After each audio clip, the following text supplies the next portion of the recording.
it was like right when he got there and I could see him about to pull the trigger, I jumped up and let go and did like this 360 ballerina move in the air. And the bullet, and he shot me in my back.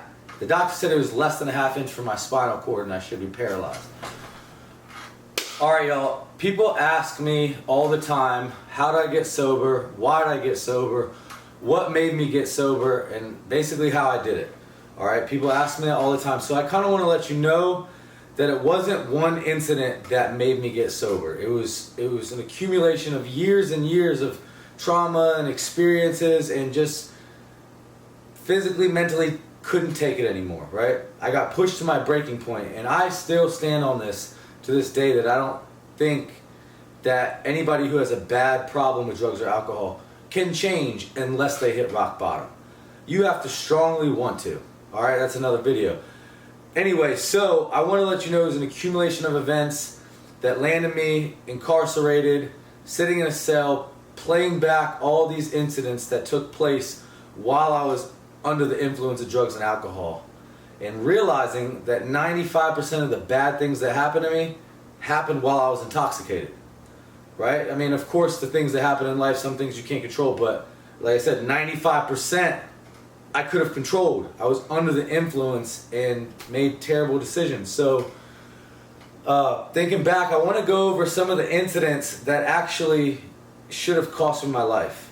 Some of the different drugs, some of the different drugs and mixing with alcohol, the different cocktails, you know what I mean, that I used to do, and the behaviors that it used to make me act out in. So I want to go over a few incidents. First, I was sitting in my jail cell thinking back, not to mention the incident that put me in jail in the first place. I think that's what stemmed these thoughts.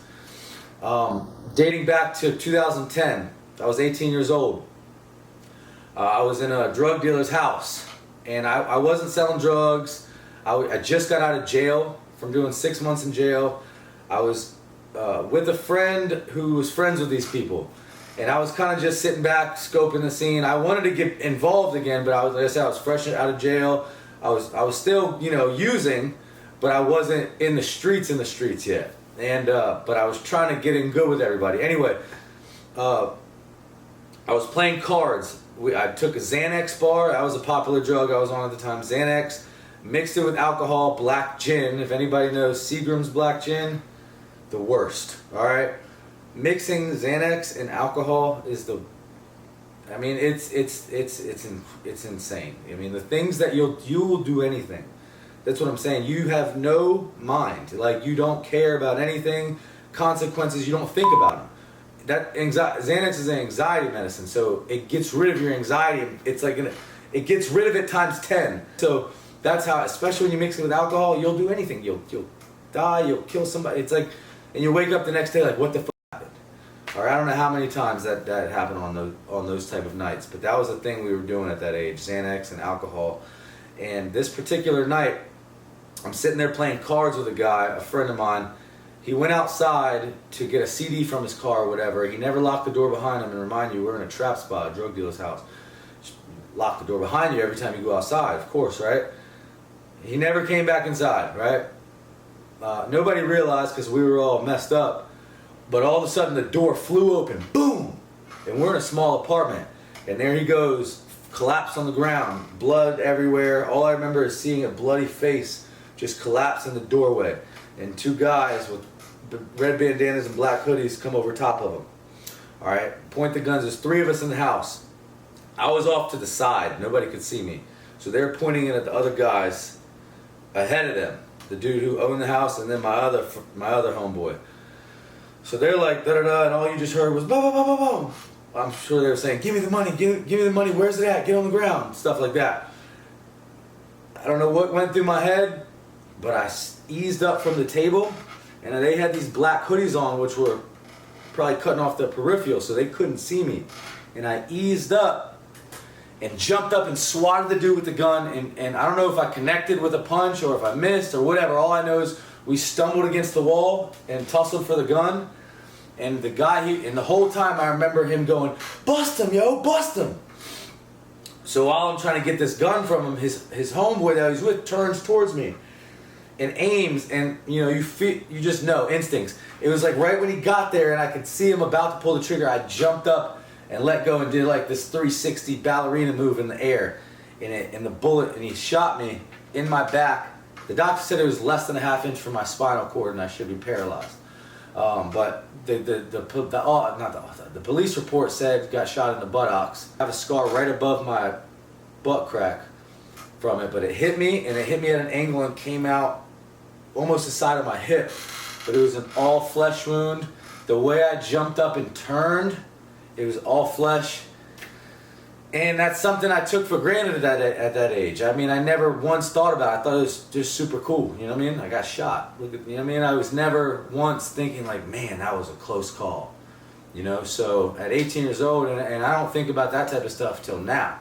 You know what I mean? My life could have got cut short then. So we never found out who did it. That's the only reason I'm talking about is, you know, the detectives came in. I never knew anything. Nobody else, of course, there's all these ideas of who it could have been. Somebody that was familiar, somebody that maybe been there earlier that day. Anyway, they didn't get anything. There was a lot of stuff in that house. They got scared after that shot went off, ran out. It was a nice neighborhood. That was incident number one that I can think of off the top of my head. Incident number two was not too long after that. About a year later, like I said, we used to take these Xanax, mix them with alcohol, and we would go to parties and fight. All right, we would go brawl. We would take these pills just so we can go out and have a wild night. Whether it was break into houses, rob people, fight, you name it, we just wanted to get into shit. We didn't think about consequences. So, this was a bad one. And this was worse than the getting shot part. Could have been. So, I just remember it was about 5 of us that pulled up at this party. And we're city boys. We're from Lynchburg City. And we're in the country, out in the outskirts of Lynchburg, and we're at this bonfire party, and we don't know anybody there, but it's a whole lot of them, probably about 50 of them. There's 5 of us, and we, you know, they know we're not from around there, but we knew maybe, I think it was a girl or two from there, and they invited us. But I mean, there's 30 or 40 dudes there that just didn't like want us there, and it was all mutual. We were laid back until shit popped off. All I know is the guy we were with smacked somebody who was actually with another black gin, with a black gin bottle, hit somebody that they were with, and all of a sudden everybody started brawling, right? Everybody started brawling, and we were fighting for probably like 20 or 30 minutes in different parts of the party. I mean, we were spread out. It was only 5 of us, and we weren't all back to back. We were fighting different people, and somehow we made it through until the very end, and I got the very bad end of the stick. All I remember is that my friend, they chased him out into the woods. We had a gun in the car. I came around, my homeboy got back, the one who ran into the woods was driving, got to his car, got to the driver's seat. I finally got, because now they all mobbed up, and it was the whole party versus us now. And they were over there, the other guys we were with got ready to get into the car, and I was back against the car, and everybody somehow was coming towards me now. And I'm telling my homeboy to pass me the gun, pass me the gun. And I remember aiming ahead, and I remember these guys coming towards me and aiming and shooting. And I was aiming towards the side of their head to try to scare them. And it scared the guy in front of me. But somebody came and hit me from behind with, I don't know what it was, an object, but they said it was a rifle. Later on, hit me in the head, knocked me down. I got jumped by 20 people. And I'm talking about not just an ordinary jump. Face stomping, biting the curb. I'm talking about they wouldn't, my face, I got 10 stitches right here, 4 stitches and glue up above my eyebrow. My whole head was swollen up. I had bruises all over. I mean, it was the worst beating. And I've been in hundreds of fights. This is the worst beating I've ever took in my life.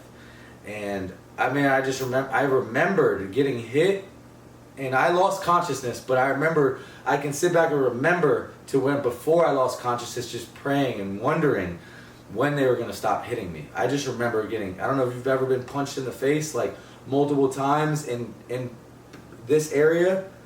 And it doesn't feel good, but you kind of like, lose feeling. You get your adrenaline's going. It's not that bad while you're in the mix, but I was getting hit. I mean, I just remember like, when am I gonna stop getting hit?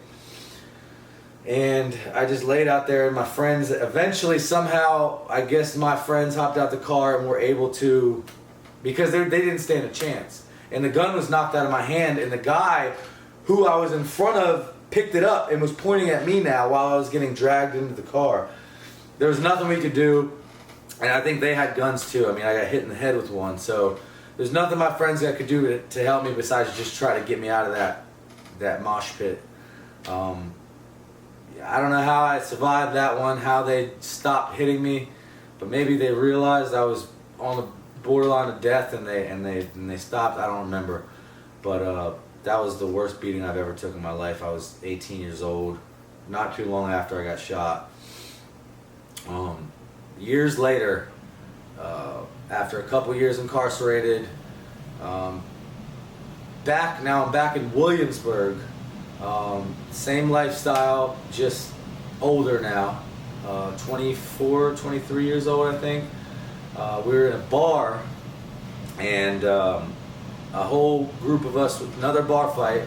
This one was bad too because my head hit the ground extremely hard. We were in a bar fight. It was a few of them, it was 4 or 5 of them, but it was 20 of us, right? But this is how it got crazy at the end. The bar kicked the other people out of the bar. So all 20 of us stayed in the bar. But when the bar let out, probably like an hour later, I was like 1 in the morning, the bar let out at 2, I was with one person who they were outside waiting for us. And it was me and one other guy walked this way to our car. Everybody else, I guess, parked in different spots. So these 4 guys were in the parking lot where me and my one friend parked.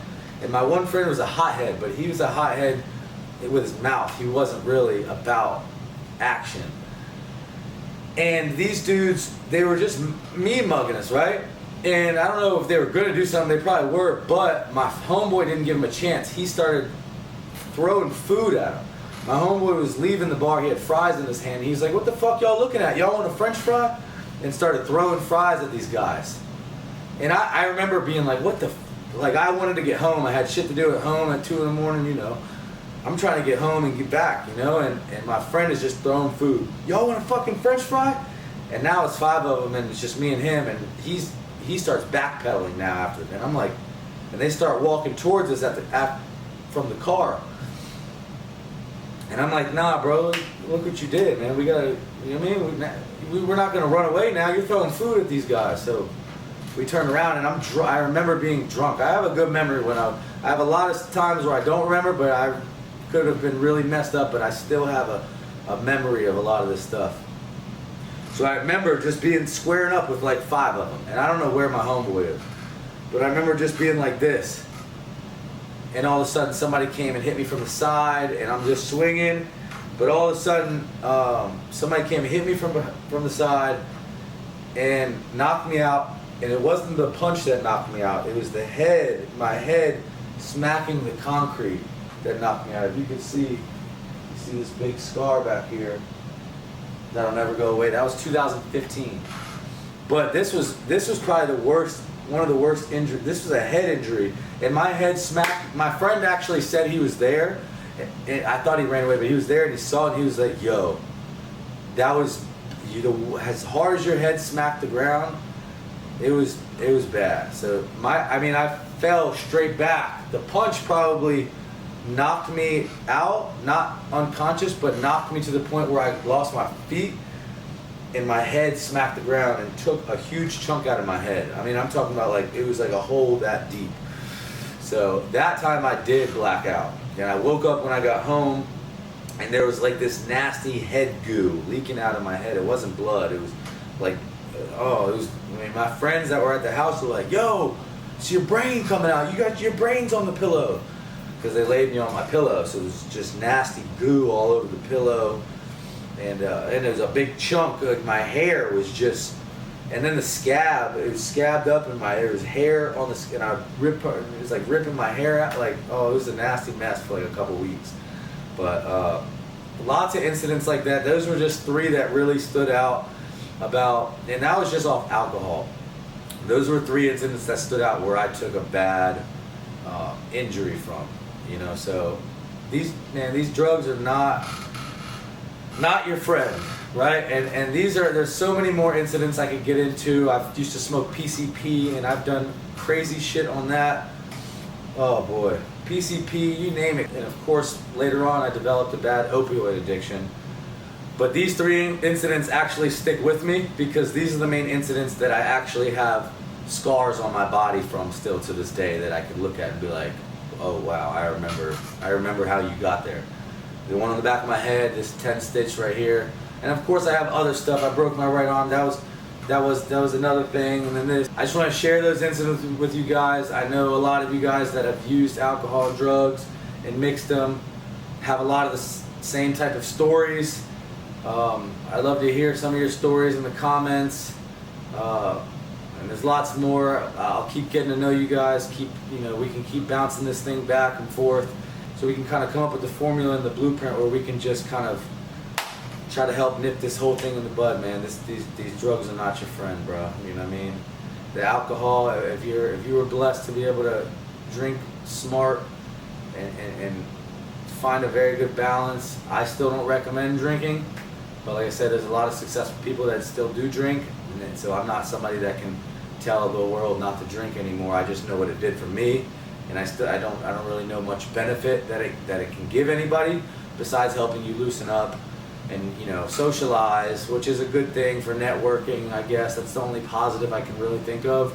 But if you've been sober long enough, you can do that. You know, if you don't need that to do that, then that's amazing. So thank y'all for letting me share these incidents. That's it, man. That's all I got for y'all, man. Until next time.